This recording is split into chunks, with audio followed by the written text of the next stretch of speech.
Nobody can stop this flow. Hallelujah. Hallelujah. Praise Lord. అందరికీ praise Lord అండి. Praise Lord. Praise the Lord. Praise Lord. Hallelujah. ఆటంకములన్నీ తొలగించిన దేవునికి మహిమ కలుగును గాక. ఆమేన్. ఆమేన్. ఆమేన్. చూడండి, ఒక మాట చదువుకుందాం మనం. అపోస్తలుల కార్యాలు 4వ అధ్యాయం. అపోస్తలుల కార్యాలు 4వ అధ్యాయం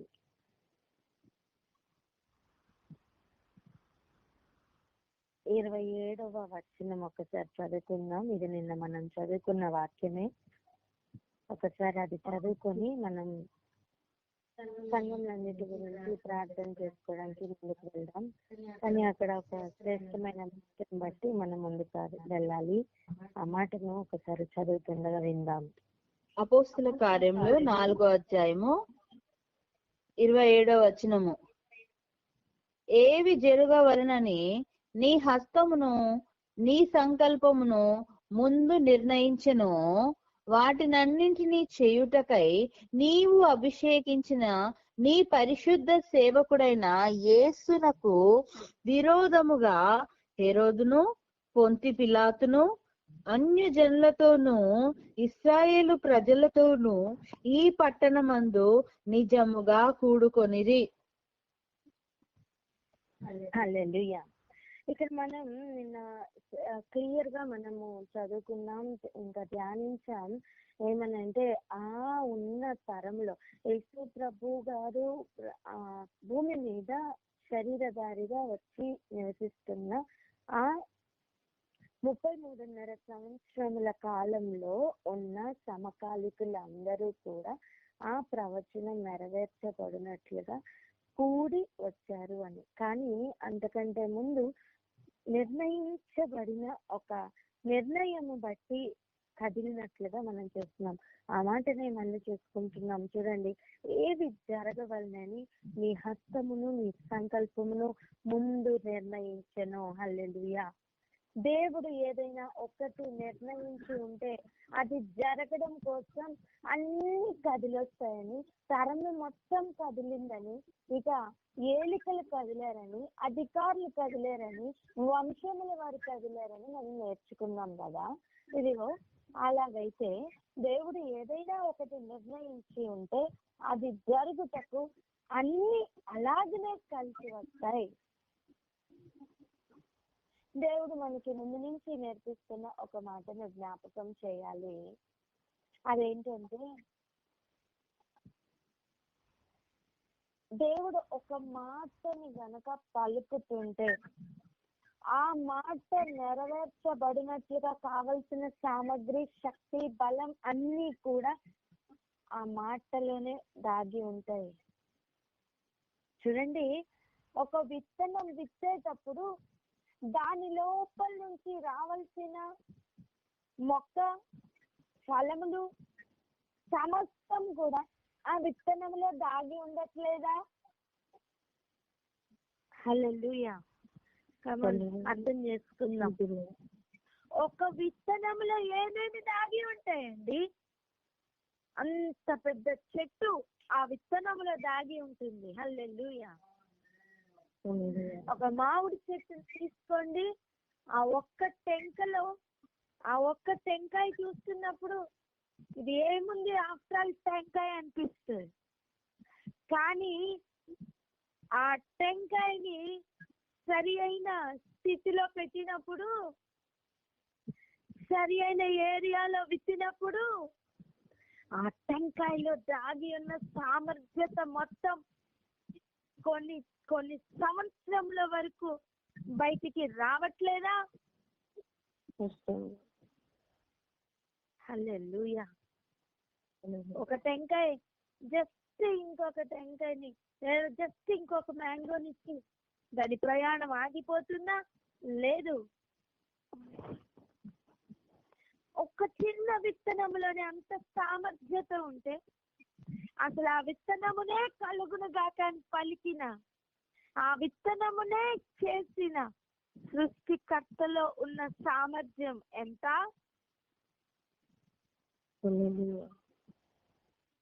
ఆయన వాక్కులో ఉండే సామర్థ్యత ఎంత? ఒక్కటే, రైట్ ప్లేస్ లో, రైట్ ఏరియాలో, ఇక రైట్ కండిషన్స్ లో అది ఉంచబడాలి. హల్లెలూయా, హల్లెలూయా.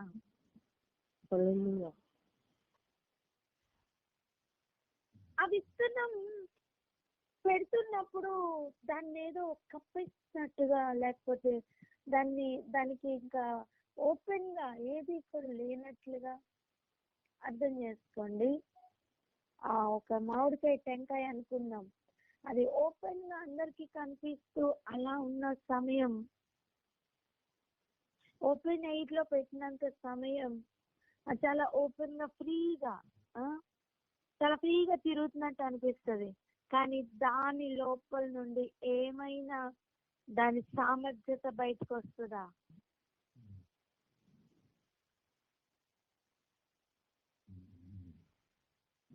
ఆ టెంకాయని తీసుకుని వచ్చి ఒక టేబుల్ మీద పెట్టండి, దాని లోపల ఉన్న మొక్క గాని దాని లోపల ఉన్న సామర్థ్యత గాని బయటికి వస్తాయా? రాదు. కనీసం దాని లోపల ఉన్న వేర్లు బయటికి వస్తాయా? రావు. ఏమంటున్నా అంటే, భూమి లోపల కనిపించని వేర్లైనా, భూమి పైన కనిపించే మొక్క అయినా, దాని ఫలములైనా, దాని పువ్వులైనా, ఇక ఏదైనా అన్నీ కూడా ఆ విత్తనంలోనే దాగి ఉన్నాయి కదా.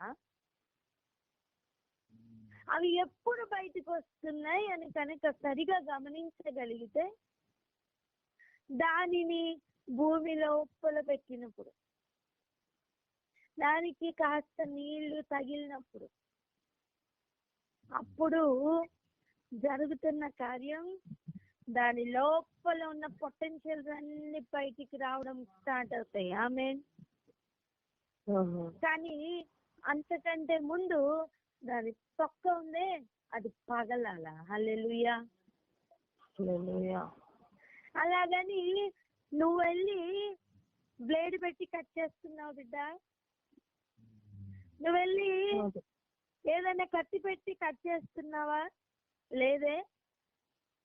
అది పెట్టబడిన కండిషన్స్ బట్టి అది సరిగా పగలాల. హల్లెలూయా.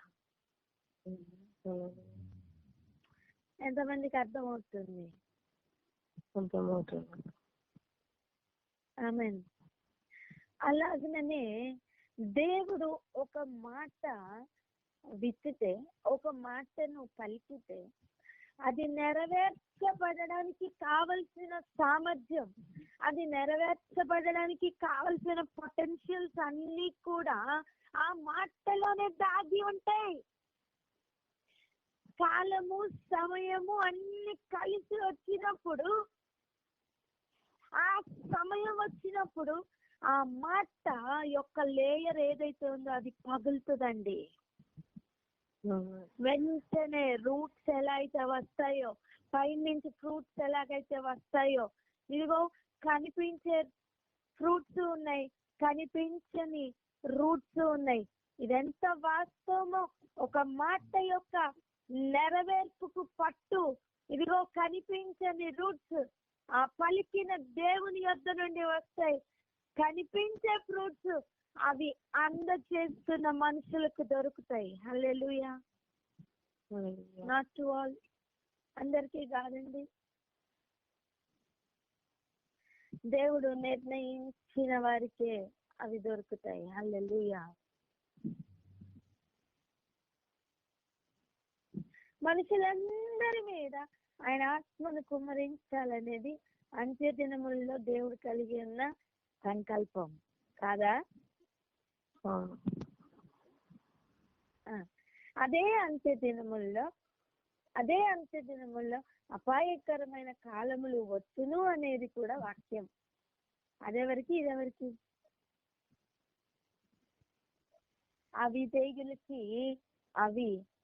విధేయులకి ఇవి. హల్లెలూయా. అదెంత సత్యమో ఎవ్రీ ఏరియాలో దేవుడు నిర్ణయించి ఆయన సంకల్పం చొప్పున నిర్ణయించిన ప్రతి మాట నెరవేర్చబడుతుంది. ఆమేన్. ఆమేన్. ఒక్కసారి ఇక్కడ ఆగి ప్రార్థన చేసుకుందాం. గ్రహించిన వారు, అవును ప్రభా అనిపించిన వారు ప్రార్థన అందుకుంటారా? ఎవరైనా ఒకరు శబ్దం ఎత్తి ప్రార్థన చేయండి.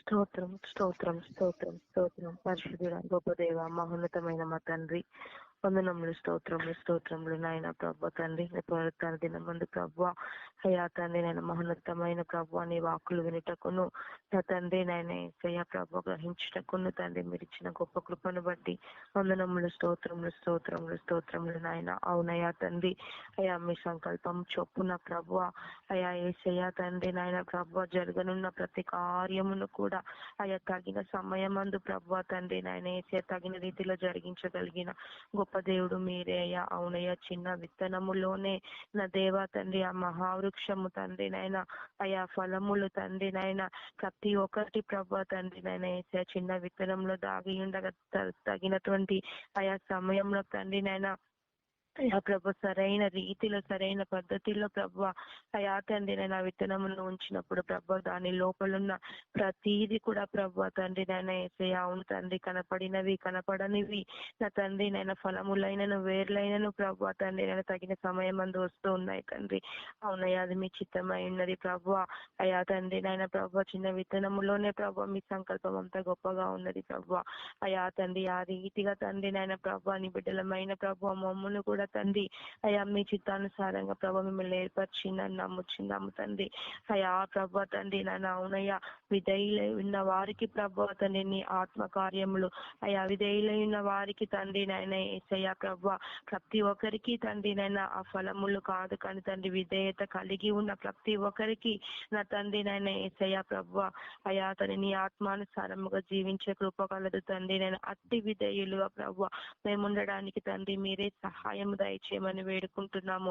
అవును తండ్రి, విధేయత కలిగి ప్రభు తండ్రి నాయన యేసయ్య ఆయా విత్తనములో కలిగిన ఫలములు తండ్రి ఏ రీతిగా ప్రభు కలిగి ఉన్నాయో తండ్రి నాయన నీ బిడ్డలుగా మేముంటుండగా నా తండ్రి నాయన ఆత్మఫలము కలిగి తండ్రి నాయన ఆత్మానుసారమైన కార్యములు తండ్రి నాయన మేము పొందుకునే వారుగా ఉండడానికి తండ్రి నాయన యేసయ్య మీరు సహాయం దయచేయండి. అట్టి కృప పొందుకునే వారంలాగా ఉండడానికి తండ్రి నేను మీరు సహాయం చూపి కేవలం మీ నామాన్ని మాత్రమే మహిమపరచుకోనమని సమస్త మహిమ ఘనత ప్రభావములు కేవలం మీరు మాత్రమే పొందుకోనమని యేసుక్రీస్తు నామములో అడిగి వేడుకుంటున్నాం మా ప్రియ పరలోకపు తండ్రి. ఆమేన్. ఆమేన్. చూడండి, మనం కొన్ని వాక్య భాగాలు చూడబోతున్నాం. హృదయాలను సిద్ధపరుచుకుందాం, ఈ ప్రయాణంలోకి వెళ్దాం.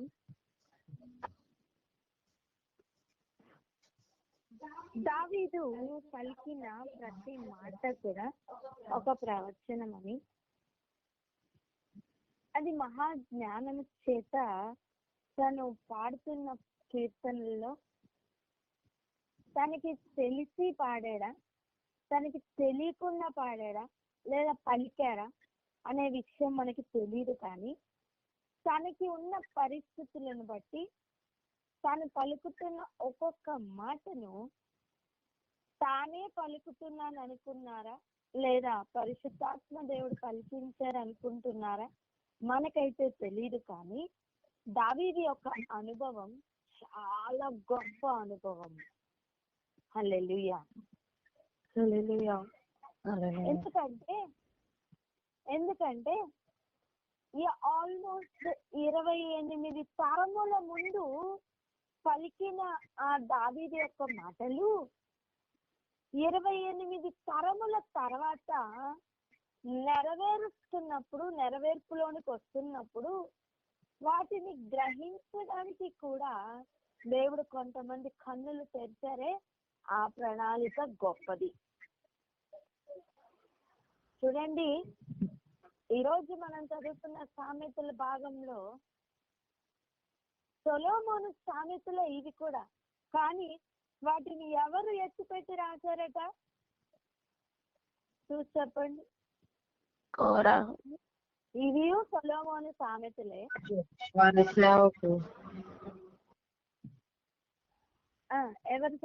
ఎవరి సేవకులట? రాజైన అది రాజైన హిజ్కియా సేవకులు ఆ సొలొమోను సామెతల్ని ఎత్తుపెట్టి రాశారట. అవి పొందుపరిస్తే ఈరోజు మనం చదువుకుంటున్నాం. అంటే ఒక తరములోని మాటలు ఆగిపోలే, నెక్స్ట్ తరానికి ప్రవహించాయి. ఆమేన్.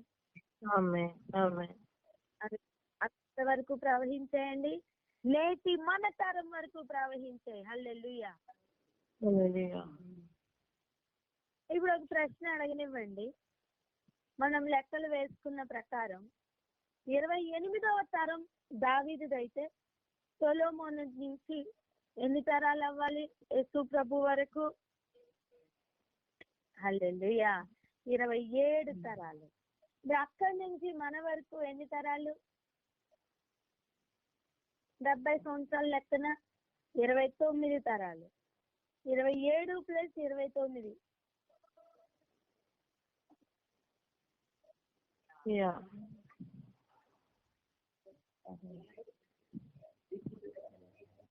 56. 56 తరములు దాటి ఆ మాటలు వచ్చాయండి. హల్లెలూయా. ఎన్ని తరాలు దాటి వచ్చాయి? 56 తరములు దాటి ఆ రోజు విత్తిన ఆ మాటలు మీ వద్దకు చేరాయంటే అవి సరి అయిన సమయం, సరి అయిన ఏరియా, సరి అయిన పరిస్థితుల్లో దేవుడు గనక ఆ వాక్యమును విత్తితే అది అక్కడ పగిలి అది అక్కడ ఫలిస్తుంది. దానికి కావలసిన పొటెన్షియల్స్ అన్ని కూడా ఆ వాక్కులోనే దేవుడు దాచిపెట్టారు. హల్లెలూయా. ఒక్కొక్క మాట యొక్క నెరవేర్పు ఎలా ఉంటుందో మచ్చుకకి ఒకటి చూద్దామా? హల్లెలూయా. చూద్దాం రండి. అపోస్తలుల కార్యాలు 2వ అధ్యాయం. అపోస్తలుల కార్యాలు 2వ అధ్యాయం 25వ వచనం చదవండి. అపోస్తలుల కార్యాలు 2వ అధ్యాయం 25వ వచనం. ఆయనను గూర్చి దావీదు ఇట్లనెను, నేను ఎల్లప్పుడూ నా ఎదుట ప్రభువును చూచుచుంటిని, ఆయన నా కుడి పార్శ్వన ఉన్నాడు గనుక నేను కదల్చబడను. చూడండి, ఈ మాట చదువుతున్నప్పుడు మనకి ఎలా అనిపిస్తుంది? దావీదు తన పరిస్థితులను బట్టి ఇలా పలుకుతున్నారు అనిపించట్లేదా? ఏమని? నేను ఎల్లప్పుడూ నా ఎదుట ప్రభువును చూచుచుంటిని అంటే మనకేమనిపిస్తుంది? ఓకే, దావీదు ప్రభువుని తన కళ్ళ ఎదుట చూస్తూ ఉన్నారు అనిపిస్తుంది. అంతే కదండి. ఆయన నా కుడి పార్శ్వంలో ఉన్నాడు కనుక నేను కదల్చబడను అనే మాట వింటున్నప్పుడు అవును, తన బలమును తన అతిశయమును తను చెప్తున్నట్టుగా మనకి అర్థమవుతుంది.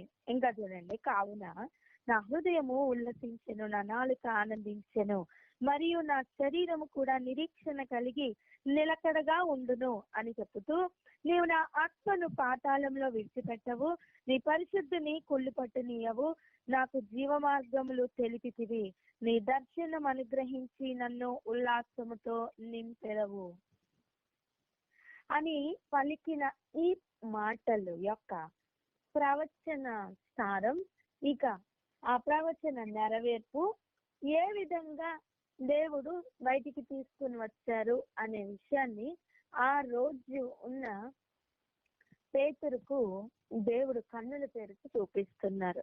అదే ఆ రోజు నించున్న పేతురు అక్కడున్న ప్రజలకు వివరిస్తున్నారు. ఒకసారి చూడండి ఏమని చెప్తున్నారు. ఈ పై వచనాలు ఇప్పుడు మనం చదువుకున్నవన్నీ కూడా దావీదు కీర్తనలో ఉన్న భాగమే. కానీ 29వ వచనం చూడండి. సహోదరులారా, మూల పురుషుడగు దావీదును గురించి మీతో నేను ధారాళముగా మాట్లాడవచ్చును. దేని గురించట? అతడు చనిపోయి సమాధి చేయబడెను. హల్లెలూయా. చెప్పండి, దావీదు ఏమి చేయబడెను? చనిపోయి సమాధి చేయబడెను. దావీదు అయితే చనిపోయి సమాధి చేయబడ్డాడు, కానీ తాను పలికిన మాటలు నేటి వరకు కూడా ఒక్కొక్క ప్రవచనం, ఒక్కొక్క మాట తరము వెంబడి తరము తరుముతూనే ఉంది నెరవేర్చబడడానికి. హల్లెలూయా. ఇంకా మరి తనకి ఇచ్చిన వాగ్దానం అది కూడా నెరవేర్పు కొరకు పరిగెడుతూనే ఉందండి. హలో, అర్థమవుతుందా? దావీదు చేత దేవుడు పలికించిన మాటలు ఒక్కొక్కటి ఒక్కొక్క విత్తనం అనుకుందాం. అవి తరము వెంబడి తరం నెరవేర్పు కొరకు తరుముకుంటూ పరిగెడుతూనే ఉన్నాయి. అది ఒక సైడ్ అయితే, దేవుడు దావీదుకి ఇచ్చిన వాగ్దానం కూడా నెరవేర్పు కొరకు పరిగెడుతూనే ఉంది. హల్లెలూయా. చూడండి, దానిని ఉద్దేశిస్తూ ఇలా చదువుదాం. చూడండి 30వ వచనం. అతని సమాధి నేటి వరకు మన మధ్య ఉన్నది. అతడు ప్రవక్త అయి ఉండెను గనుక అతని గర్భఫలంలో నుండి అతని సింహాసనం మీద ఒకరిని కూర్చుండబెట్టుదును అని దేవుడు తనతో ప్రమాణ పూర్వకంగా ఒట్టు పెట్టుకొనిన సంగతి అతడు ఎరిగి.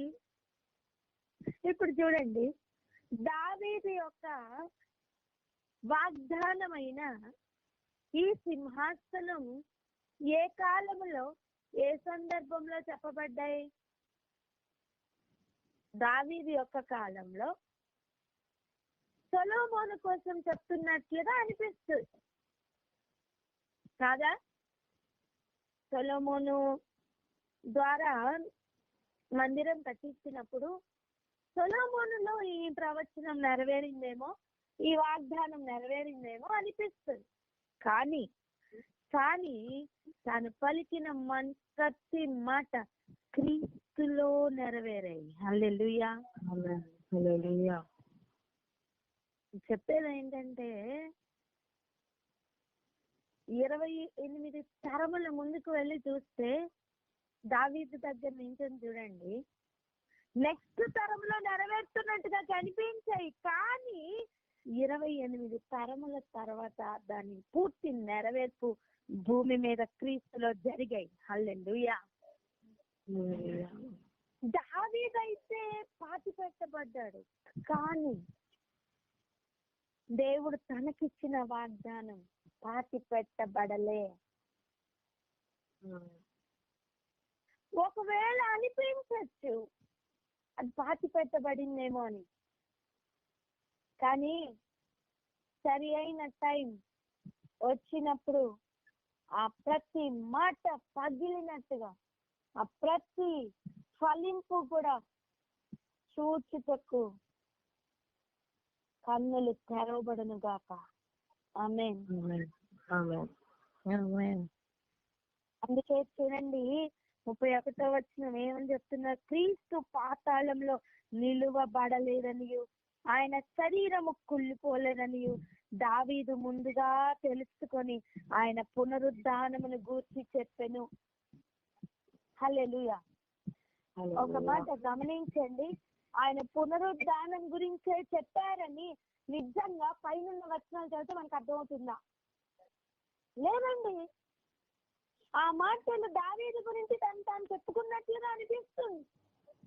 గమనించండి, నేను ఎల్లప్పుడూ నా ఎదుట ప్రభువును చూచుచున్నాను లేదా చూచుచుంటిని, ఆయన నా కుడి పార్శ్వమున ఉన్నాడు కనుక నేను కదల్చబడను. కావున నా హృదయం ఆలోచించిన, నా నాలుక ఆనందించును, మరియు నా శరీరం కూడా నిరీక్షణ కలిగి నిలకడగా ఉండును. నీవు నా ఆత్మను పాతాళంలో విడిచిపెట్టవు, నీ పరిశుద్ధిని కుళ్ళు పట్టనీయవు, నాకు జీవ మార్గములు తెలిపితివి. ఈ ఫ్లోలో చదువుకుని రండి. ఎవరి గురించి ఎవరు చెప్తున్నట్టు అనిపిస్తుంది? దావీదు గురించి తను చెప్పుకుంటున్నట్టుగా అనిపిస్తుంది. కానీ గమనించండి, అక్కడ జరుగుతుంది, అక్కడ చెప్పింది అది కాదట. అది క్రీస్తు గురించి చెప్పబడినట. హల్లెలూయా. నేను చెప్పిన మాట ఏంటంటే, చాలా సార్లు దేవుని యొక్క వాక్యం ఇలాగనే అర్థమవుతుంది. మనం ఒక పరిధిలో ఆలోచిస్తాం, కానీ దేవుడు చెప్తున్నది వేరే పరిధిలో ఉంటుంది. హల్లెలూయా. దేవుడు ఇచ్చిన వాగ్దానం కూడా మన పరిధిలో తీసుకుంటాం, అంతే అనుకుంటాం. కానీ కాదండి, సరి అయిన సమయం వచ్చినప్పుడు అవి ఫలింపులోనికి వెళ్తున్న సమయం, దాని వేర్లు వెళ్తున్న లోతు ఎంతో నీకు తెలుసా? జీవ మార్గముల లోతు. హల్లెలూయా. దాని ఫలింపు ఎంతో తెలుసా? జీవం అంతా ఫలింపు, వెలుగు ఫలం అంత ఫలింపు. హల్లెలూయా. ఆ రోజు దావీదు పలుకుతున్నప్పుడు కానీ, లేదా తను రిసీవ్ చేసుకున్న వాగ్దానం కానీ తనలో తన బిడ్డలో నెరవేర్చబడ్డాయి అనుకుంటే అది తప్పు. పేతురు కాలంలో, అనగా 28వ తరం ఇంకా 27వ తరం, అంతే కదా. దావీదు నుండి 28వ తరం, సొలొమోను నుండి 27వ తరం. ఆ తరములో నెరవేర్పును దేవుడు బయటికి తీసుకొస్తున్నారు, గ్రహింపును దేవుడు బయటికి తీసుకుని వస్తున్నారు.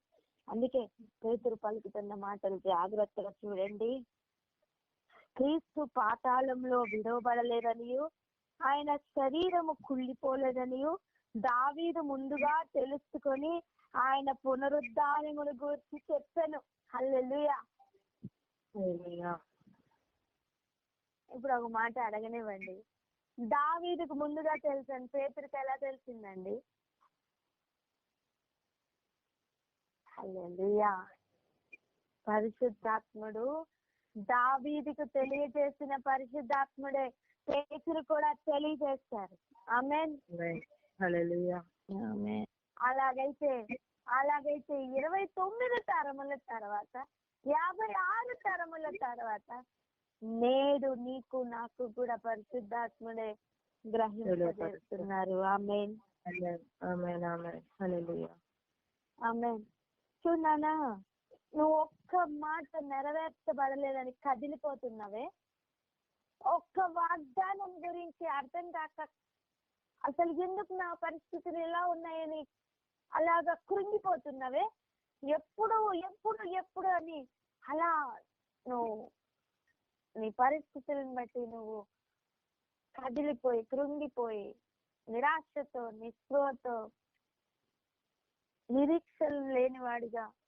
నిరీక్షణ లేని దానిగా అయిపోతున్నావే. ఒక్కసారి ఆలోచించినానా?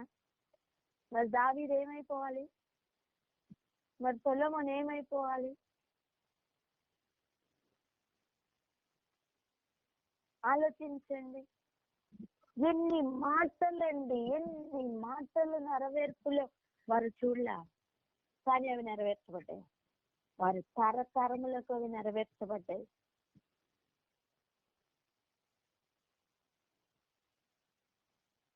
క్రీస్తులో నెరవేర్పును ఆ రోజు వారు ముందుగానే ఎరిగి ఉన్నారట దావీదు. అంటే తన స్పిరిచువల్ లెవెల్ ఏ రేంజ్ లో ఉందో ఒకసారి ఆలోచిస్తారా? నిరాశ తనను తాకలేకపోయింది. హల్లెలూయా. నిస్పృహ తనని కదిలించలేకపోయింది. తను ఎరిగి ఉన్న మాటను నమ్మాడు.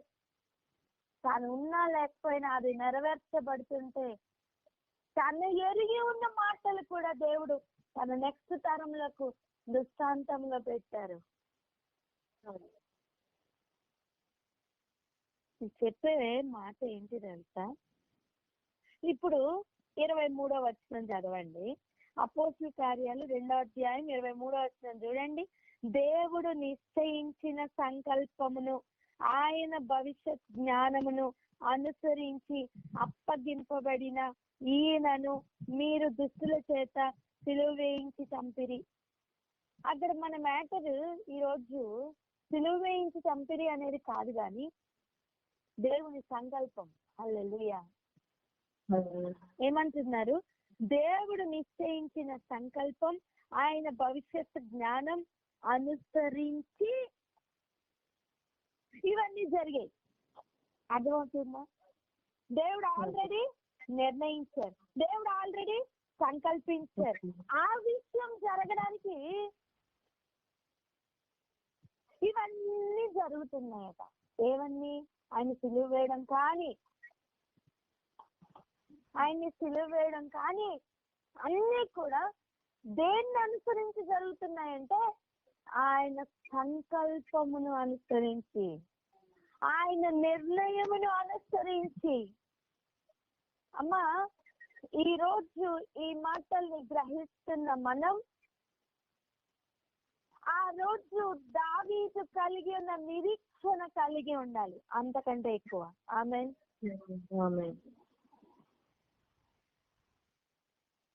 దావీదు ఒక 100 మైళ్ళు పరిగెత్తి వచ్చారు అనుకుందాం.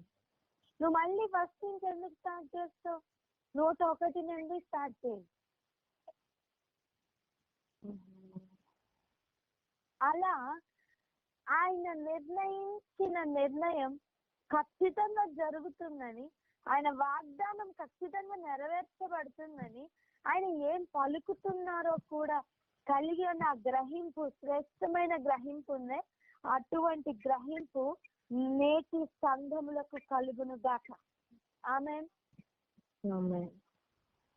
ఆయన భవిష్యత్ జ్ఞానమును అనుసరించి ఆనాడు, అనగా 2000 సంవత్సరముల క్రితం అన్ని సమకూడి జరిగితే ఈ రోజు అవి జరగవా?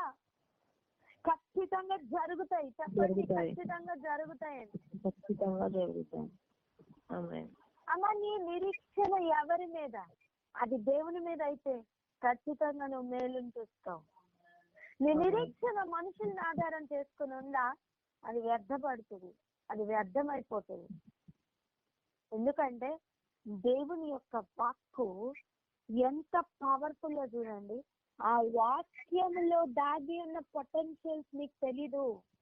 అది సరి అయిన సమయం, విత్తపడిన సమయం, దాని పొటెన్షియల్స్ బయటకు వస్తుంటే నీ కన్నుల్ని నువ్వే నమ్మలేవు. పలకబడిన ఆ మాటలు, ఒక్కొక్క మాట నెరవేర్పు పలికిన వారు నమ్మలేకపోతారేమో, కానీ చూస్తున్నప్పుడు ఆ రోజు గ్రహింపు లేకపోయినా కానీ దేవుని శక్తి చేత గ్రహింపు పొందిన ఆనాటి పేతురు పలుకుతుంటే హృదయంలో గుర్తుపడి నొచ్చుకొని ఆనాడే 3000 మంది చేర్చబడ్డారు. ఎందులోకి? విశ్వాసంలోకి. ఈ కార్యములు జరగకుండా ఎవ్వరూ కూడా నిజమైన విశ్వాసంలోకి రారండి. పేరు పెట్టుకుంటారు క్రైస్తవులని, కానీ స్థిరమైన నిజమైన ఆ నిరీక్షణలోకి ఎంటర్ అవ్వలేరు. కమన్, అర్థమవుతుందా? ఆది అపోస్తులు ఆనాడు ఖాళీ నడకనే అలా కదిలారంటే కారణం ఆ నిరీక్షణ. ఆది అపోస్తుల దగ్గర, పాదముల దగ్గర వారి ఆస్తులన్నీ అమ్మి పాదముల దగ్గర పెట్టారు అంటే ఆ రోజు వాళ్ళు పొందుకున్న నిరీక్షణ వలన ప్రాణముల సహితం అర్పించగలిగారంటే కారణం ఆ రోజు వారు పొందుకున్న నిరీక్షణ. పరిస్థితులన్నీ అనుకూలించి వాళ్ళు వెళ్ళలేదండి. పరిస్థితులన్నీ వ్యతిరేకంగా ఉన్నప్పుడు వాళ్ళు కదిలేరు. ఇంకొక మాట చెప్పునా, ఎలాగైతే ఒక విత్తనం గాలిలో ఫ్రీగా అలా ఉన్నప్పుడు ఏ ఫలింపు లేకపోయినా, అదే విత్తనం భూమిలో కప్పబడిన వెంటనే భూమిలో పెట్టబడి సరి అయిన పరిస్థితులు గుండా వెళ్ళినప్పుడు అది మనకి కనిపించడానికి అయ్యో కప్పెట్టేశారు, కానీ విత్తనముకు ఇప్పుడు నేను సరి అయిన పొజిషన్ లోకి వచ్చాను అనుకుంటది. ఇక ఆ పైన తొక్క, ఆ తోలు పగులుతుంది. ఇక దాని పొటెన్షియల్స్ అన్ని బయటికి రావడం సాధ్యం. ఇదిగో వేర్లు భూమి లోపలికి వెళ్తూ ఉంటాయి. నీరు ఎక్కడుందా అని వెతుక్కుంటూ ఆ వేర్లు వెళ్తున్న ఆ సమయం దానికే తెలీదు, ఆ విత్తనంకే తెలీదు అది కదల్చబడకుండా వెళ్తుందని.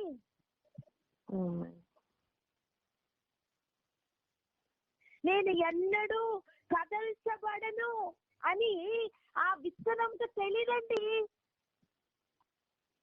దాని ఆరాటం అంతా ఒకటే, నీరు కావాలి, ఆ నీరు కావాలి, ఆ న్యూట్రిషియస్ పార్ట్ ఏదైతే ఉందో అది నా మొక్కకు కావాలి అని అవి వేర్లు అలా వెళ్ళిపోతూ ఉంటే వాటికే తెలియని ఒక స్ట్రాంగ్ రూట్స్ ఫామ్ అయిపోతూ ఉంటాయి.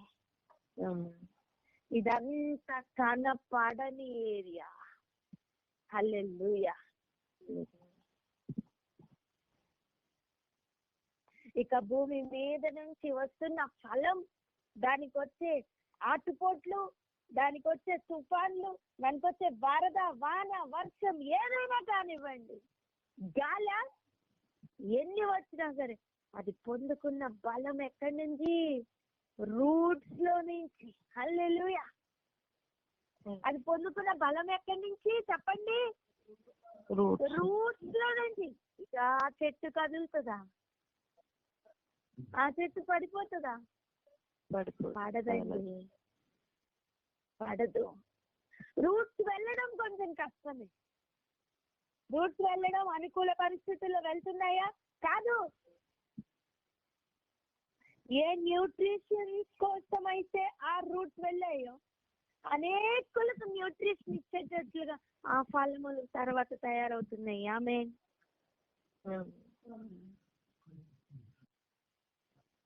ఎంతమంది గ్రహిస్తున్నారు? ఒక్కొక్క వాగ్దానం అలా రూట్స్ తో వ్యాపించిందని నమ్మండి. ఎన్నడూ కదల్చబడని రీతిగా ఒక్కొక్క వాగ్దానంను దేవుడు స్థిరపరిచారని నమ్మండి. ఇక దాని ఫ్రూట్స్ అనుభవించడానికి సిద్ధపడదాం. హల్లెలూయా. ఆ రోజు ఈ ప్రవచన వాకు మొత్తం కూడా యేసు ప్రభు గురించే పలికినా, ఆనాడు ఉన్న తరములు వారు సొలొమోను గురించి అనుకున్నారు, కానీ అవన్నీ నెరవేర్పు క్రీస్తులో జరిగాయి. ఇంకొక ఆశ్చర్యమైన విషయం ఏంటంటే ఆ విషయం దావీదుకి తెలుసట. హల్లెలూయా. అర్థం దావీదుకి తెలుసు, సొలొమోనుకి తెలుసు. తెలియంది ఎవరికి? ప్రజలకి. ఈరోజు ప్రభు అందుకే ఇలా చెప్తారు, ఏమనంటే మీ తలంపుల కంటే నా తలంపులు ఆకాశములంత ఎత్తైనవి, ఉన్నతములైనవి. నీకు తెలియకపోవచ్చు కానీ నాకు తెలుసు. పలుకుతున్న ప్రతి మాట మీకు తెలియకపోవచ్చు కానీ నాకు తెలుసు అంటున్న ప్రభు మీద నిరీక్షణ ఉంచగలవా? ఆయన సంకల్పం మీద నిరీక్షణ ఉంచగలవా? నానా 2 మాటలు మన ముందు ఉంచుతున్నారు దేవుడు. ఒకటి, ఆయన సంకల్పం చొప్పున ఆయన నిర్ణయించిన దాని ప్రకారం నెరవేర్చబడడానికి ఆయన తరములో అందరూ కదిలి వచ్చిన పరిస్థితి. అంతేకాదు, ఆయన సంకల్పం చొప్పున, ఆయన నిర్ణయం చొప్పున జరగడానికి క్రీస్తును సిలువ వేసిన పద్ధతి ఎటువంటిదో మీరు ఆల్రెడీ చూశారు కదా అంటూ మరలా ఆయన సంకల్పం గురించి, ఆయన నిర్ణయం గురించి చెప్పుతూ ఇక ఆయన పునరుద్ధానం గురించి మాట్లాడుతున్న అనుభవం ఉంది. రండి అక్కడికి వెళ్దాం.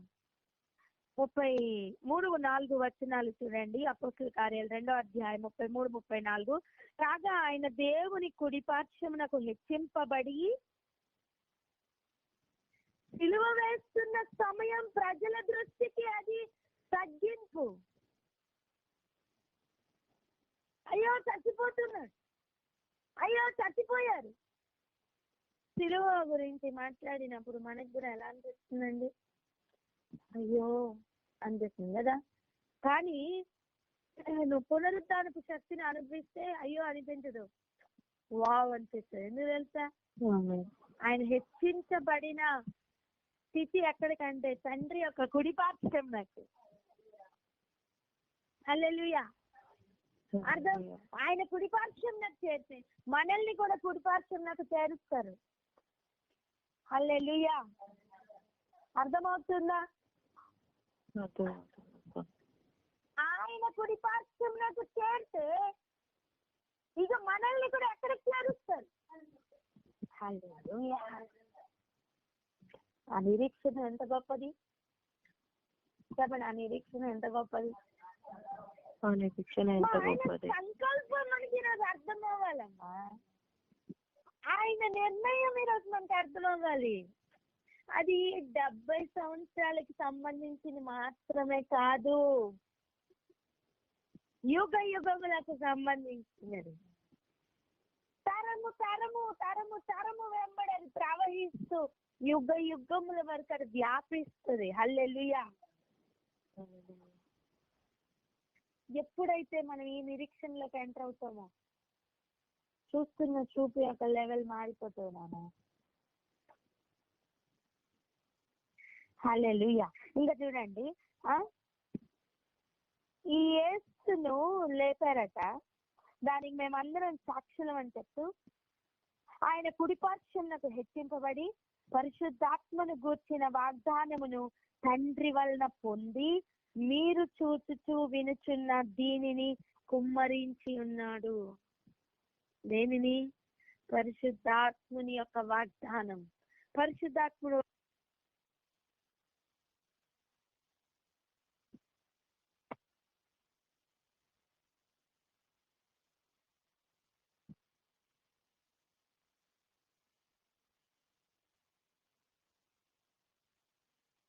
హలో హలో అక్క కట్ అయిందా? స్వప్నక్క వినిపిస్తుంది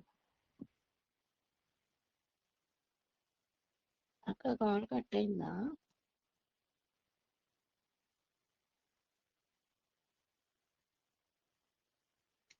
హలో వినిపిస్తుంది అక్క మీ వాయిస్. స్మితక్క వాయిస్ వినిపించట్లేదు. స్వప్న సాంగ్ పాడరా.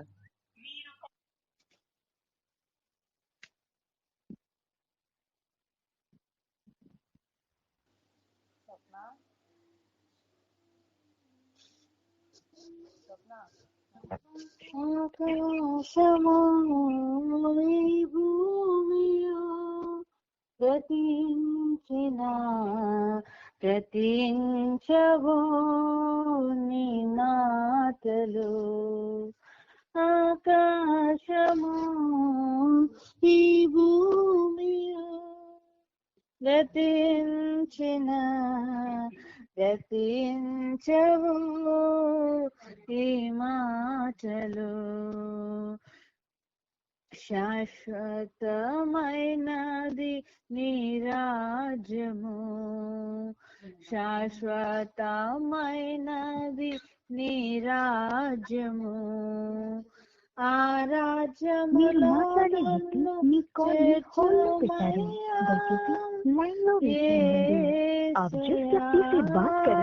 గొర్రె పిల్ల రక్తములో కడుగబడిన వారే పరిశుద్ధులు. గొర్రె పిల్ల రక్తములో కడుగబడిన వారే పరిశుద్ధులు. పరిశుద్ధుడా యేసయ్యా, నన్ను శుద్ధి చేయుమయా, నన్ను శుద్ధి చేయుమయా. గొర్రె పిల్ల రక్తములో కడుగబడిన వారే పరిశుద్ధులు. Hallelujah. Hallelujah. Thank you Jesus.